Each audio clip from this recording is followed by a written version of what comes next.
Today's episode of Inside Gaming Daily is sponsored by Stamps.com. Just go to Stamps.com, click on the microphone at the top of the homepage, and type in INSIDE to claim your special offer today. Hey everyone, welcome back to Inside Gaming Daily for Tuesday. Oh, it's another goddamn console story Tuesday. We know, we're sorry. But not really. Everyone loves consoles, right? Running by your box, you wait in line, you pack it all out, and then you realize you have nothing to play on it. Buckle up your butts. The subject is very good for our algorithm and also just plain exciting. It's not every day we get to report on next-gen hardware. That's right, like every 5 years. It's great. And then you get 1 year of good headlines out of it. Is it gonna launch good? It didn't launch good. And then, yeah, the cycle turns again. So last week, as we all know, Microsoft unveiled their next-gen console, the Xbox Series X.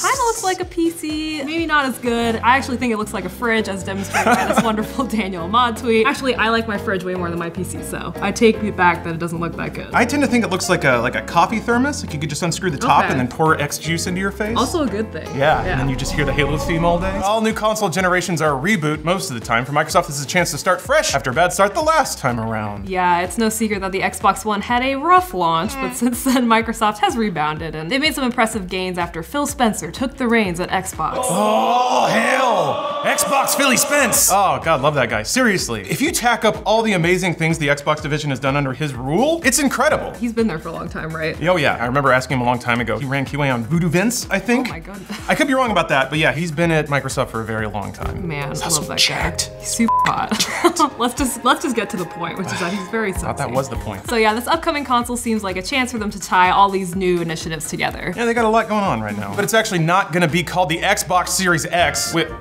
that's what they called it. So it's actually got a different name, different-ish. I don't know, This is weird, man. yeah. What are they doing? What are they doing, Brian? Yeah, so most people, including us in a few videos, have been calling it the Xbox Series X because, well, that was the name on the screen when they showed it off at the Game Awards. That's what they called it! Yes, yeah. they called it that. Come on, but actually it's got a much simpler name. The Xbox. I like it. Brian approves. I think we can move on. How many meetings? Pounding a table and pointing at a dry erase board before they could come up with Xbox. I would love to see the pitch deck on that and all just the bullshit they came up with. Oh, man. All caps emails, people calling each other at 3 a.m. I gotta see that. Hold on though. Didn't they already name a console the Xbox? Am I misremembering? I guess they didn't remember that in the boardroom. Kind of goes along with the whole reboot idea, or what I would kind of consider maybe just, this is the brand going forward. You know, no matter what you're on, you're playing Xbox. So whatever. A Microsoft representative told Business Insider that the name we're carrying forward to the next generation is simply Xbox. They added that at the Game Awards, you saw that name come to life with the Xbox Series X. Oh God, is Xbox like one of those people who decides to change their name in college? We're not calling you Beth now, Christy. That's want to erase the time you lost your virginity to a frat boy named Kyle. As much as you would like it to. Well, that's on brand. The rep added that similar to what fans have seen with the previous generations, the name Xbox Series X allows room for additional consoles in the future. Shocking. Yeah, that makes sense. Given the word series in there, you'd figure this isn't going to be the only console they release this generation. There've already been reports that they're going to release another version of a next-gen console that's going to be discless, similar to what they did this generation. But the representative wouldn't talk about any additional consoles aside from the big black tower.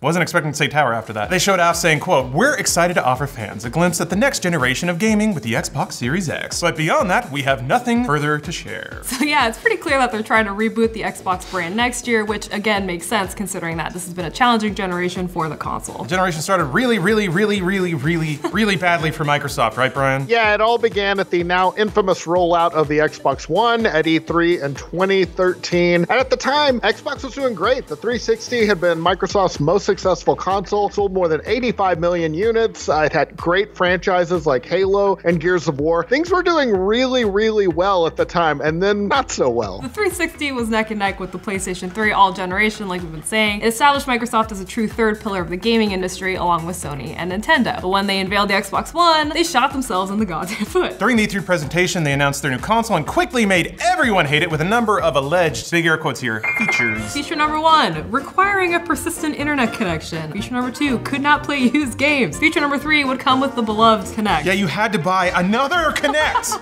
Another one! You know when you're like laying asleep at night and then you wake up with a fright thinking of something embarrassing that you did? Sometimes I do that thinking about this presentation. Also, it was $500, which was $100 more than the PS4, which actually had a really good launch, great lineup of launch games, and Sony even dunked on them a little bit with a cheeky little video showing how you could play these games. Neat stuff. This is how you share your games on PS4.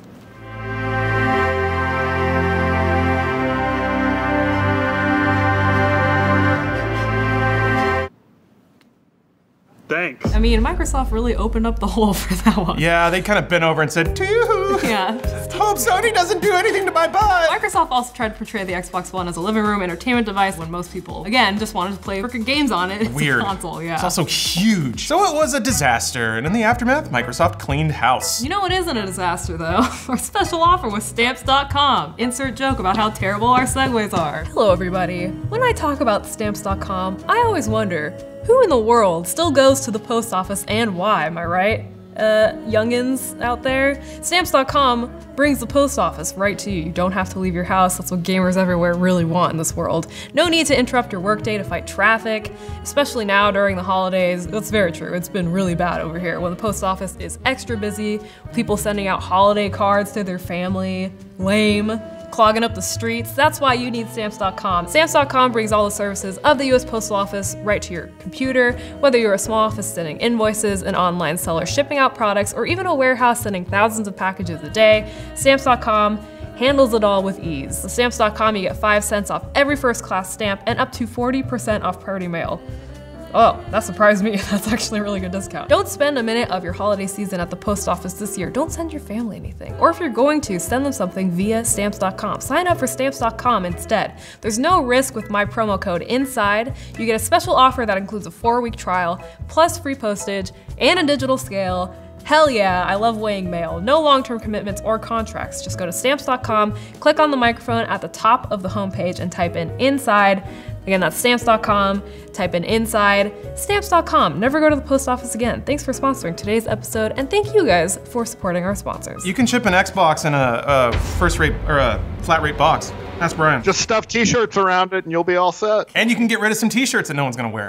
Oh man. Stamps.com. 2 for 1. So yeah, shortly after that whole nightmare of a presentation, the head of Xbox, Don Matrick, straight up left the company, and in came Phil Spencer, our sexy overlord. His glorious pecs. It was Phil Spencer that managed to take a bad situation and make it a lot less bad. I'm gonna throw it out there for pretty much everyone. He did a lot of wonders for the PC crowd too. So yeah, Brian, he's got a lot of praise over the years, right? Yeah, cool Uncle Phil Spencer has done a lot of pro-consumer moves. They beefed up the Game Pass subscription service. Pretty much everybody agrees now it's a great value. Really one of the best parts of owning an Xbox One. Microsoft also went on an acquisition spree of well-regarded developers like Obsidian, Ninja Theory, and In Exile. Yeah, exclusives or the lack of them was a huge problem on the Xbox One, but they're making sure that hopefully that doesn't happen again. Yeah, not to mention all of their first-party games are on Game Pass. It's kind of absurd, the amount of money they're throwing at that to try to make it good and easy to get into. Microsoft also teamed up with Nintendo to promote cross-play on games like Minecraft. And Spencer also greenlit the Xbox Adaptive Controller, a new peripheral to make gaming more accessible to a wider variety for gamers. So Spencer has helped set the stage for this new generation. It makes sense that they'd want to reboot the name of the new console as well. Yeah, I just think there might be a little bit of a danger in calling the new console the Xbox. I feel like at retail, it's gonna be weird. The poor little GameStop dude who's getting paid minimum wage has to tell an 80-year-old person what an Xbox is and why there are 6 of them, even though one of them is just called Xbox. I was telling Brian how when I worked at GameStop and all the 3DS shit, like just, oh my god, dude, it was constantly a nightmare. Everyone was confusing the SKUs all the time. Grandmas would come in for Christmas and be like, I want the new XL 3DX. Dude, I don't know what you want. I barely know what's going on, so. First of all, Grandma, who told you about video games? First of all, Grandma, get the hell out of my store. So yeah, they're running the risk of confusing their customers, and if you don't think that's a problem, just look at the Wii U. I mean, the Wii U had many an issue, but that was certainly one of them. Yeah, it was released in 2012 on the heels of the widely successful Wii. Nintendo was clearly trying to piggyback off that success by keeping the Wii name. All that did was create a lot of confusion. Nobody really knew what the U stood for. Lots of people, including Jimmy Fallon, Gamer of the Year, thought that the Wii U was just a tablet peripheral for the Wii. I mean, it may as well have been.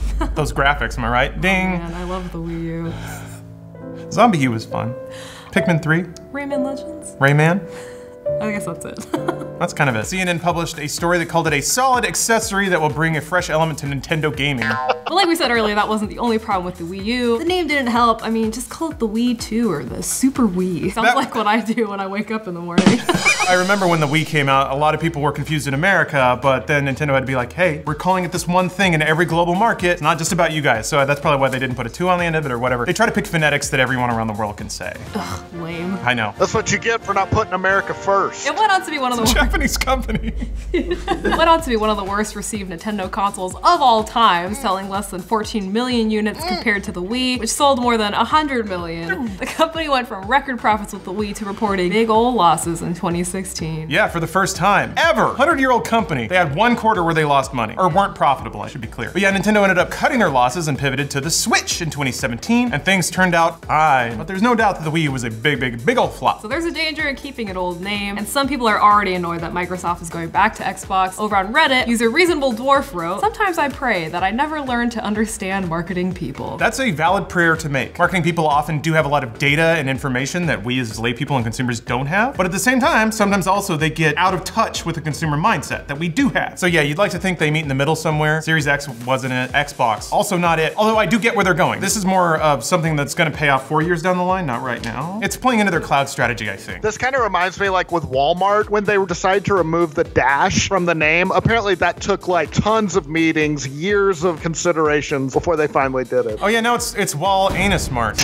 A little pucker. I'm the only one who sees that? I guess so, but Oh, I can okay. never unsee it now. Yeah. Another user, Pie and Kitty. Oh my god, I don't want to say it. That was like, fuck me. It's the internet lol random epic. Another user, Pie and Kitty, wrote, "They should have just called it Xbox followed by the year it's releasing in. Xbox 2020 is a lot better than Xbox Series X and gets the same point across." Except it's immediately dated. Meanwhile, Sony has kept it very simple through the years with the PlayStation, with a new number every generation. I remember how coy they were being, "Oh, we don't know if it's gonna be called PlayStation 5. It's 5. You dude." know! Yeah. Come on! So it might not be the most original, but goddamn, it's easy to understand. If a kid tells their parents that they want a PlayStation 5 for Christmas, even mom and dad will know that's different from a PlayStation 4. So yeah, Microsoft could just leapfrog them. Get them one up. Call this the Xbox 6. Connor made a joke that they should call it the PlayStation 6. I told him he could go home after that. I got jokes, yeah. Yeah, he filled his quota for the day. I have a theory about the Xbox branding. They've been trying to tie together multiple devices and services under the Xbox umbrella for a while, which is why I think they've been a little more permissive about PC stuff lately, because they're still counting that as Xbox. If you suddenly call all of your services Xbox, then you can count all of the people using them as active users under the Xbox brand, instead of segregating them out by like, well, people on the Xbox One S are doing their own thing and they can't talk to the people on the Xbox Series X. And I think they just want to make it ubiquitous. I mean, in the 80s, everyone called the Nintendo Entertainment System a Nintendo, and then they called Super Nintendo, you're playing Nintendo. I think that's what Microsoft is going for. In a weird way, I think they think they're eliminating brand confusion by having the same service stretch across multiple hardware devices. And the hardware device isn't so important, it's that you're on their service. That's what a marketing person thinks probably. A person walking into a GameStop who wants to buy a box for their kids, they shut the f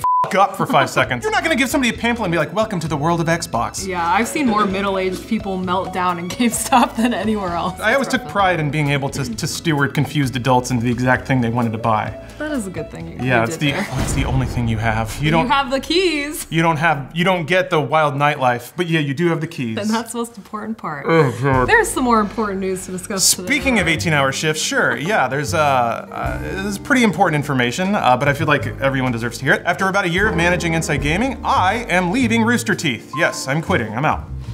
It hurts. So yeah, it hurts me too, because I've met some great people here, especially on this team. On that note, I want to say I'm super confident that this channel will continue to be great because it already has. Autumn has actually been running the entire show here for about a month, and she's doing an amazing job. I'm trying. That's the old switcheroo. It's like, you were already getting gaming news from her. So she's doing an amazing job. Part of it is like, I wanted to get out of the way and let other people kind of have their shot, and Autumn is super hardworking. So I'm excited to step away now, because now I get to just watch it as a fan. So I'm really excited to see what you guys are gonna make. Well, I feel like we definitely learned a lot from you in the past year, so thank you for like sharing your knowledge with us and helping us get to this point. That's the least I could do. So yeah, I'm really grateful I got to work on all of this. I'll still be involved with games media in some way, but not like this, because I don't want to compete or invite comparisons. This is all our legacy, and I don't want to like muddy that water. So I'm not gonna be doing this thing for a while. Maybe, I don't know, do the YouTuber thing and just yell into my webcam about how game companies are evil, even though they make the exact product that is giving me money every day. That sounds fun. So yeah, I have some projects lined up already, but they're not in a space to be talked about just yet, because that's like 2020 stuff, maybe like March, April. In the meantime, I'm just gonna play all the video games I haven't had time to play. Oh yeah, dude. I finished Witcher 3 and I gotta get there before Cyberpunk comes out. So, and on top of that, like one of the reasons I got into this business is I just really like talking about video games with people, so I'll probably be streaming it a lot, which is gonna look like I'm quitting to become a full-time streamer, which I'm not doing, but it's gonna look like that for a little bit. I also have some other dumb stream projects projects I want to do. I want to like put a fire in a fireplace and just read through a novel. I have the novelization of Batman Forever, so I think that would be a very cool like literary a velour experience. jacket. Exactly. Oh, I love Nice it. crushed velvet jacket. Other weird projects, like I want to play through all the Star Wars prequel video games. I don't know why, that just seems like it'd be fun. So yeah, I got a lot of other dumb ideas, so you can check it out. I'm at Twitch TV/SirLar. I'm keeping my 14-year-old branding until I die. But to close things out here, I just want to thank everyone here for the awesome time I had working with all you guys. Everyone loves video games. When I got out of high school and got out of college and had all my jobs working with people who I couldn't gush at about video games, kind of my goal was to just create a group where I could do that and feel accepted about my nerdy loves, and this gave me that for a little bit. And also, thank you guys, the audience. The only reason I'm here saying this right now is because all of you individually chose to spend your time watching the stuff that we make here. So thank you for that, truly. Without that, I'd still be working at GameStop, sighing and collecting my minimum wage paycheck, shame-eating a Quiznos sub in the back. But you got your keys. I did get those keys. I can't wait to sign up for your OnlyFans. Private Snapchats. Does that even happen anymore? Or is that all moved on to? Oh no, that happens. Can you Private Snapchats are still a thing. can you put titties on TikTok? We're gonna miss the out of you, dude. Aw. Seriously. Thanks again for everything. And I hope that we do you proud. Oh, you absolutely will. You already have been, so I'm not worried about that. But yeah. Thank you. Thank you. Thank you. Thank you. See you around. We love you, Lawrence. Thank you, Brian. Love you too. Boss number 2 vanquished. Now it's time for boss number 3. Machines, the Xbox Series X and the PlayStation 5 are going to be a lot more powerful than their predecessors. That's what a next generation is. You should have known that before you clicked on the video, okay? Dumb dunce. What are you doing? I feel like you're passive aggressively making fun of the script here, and I do not appreciate it. As for processing,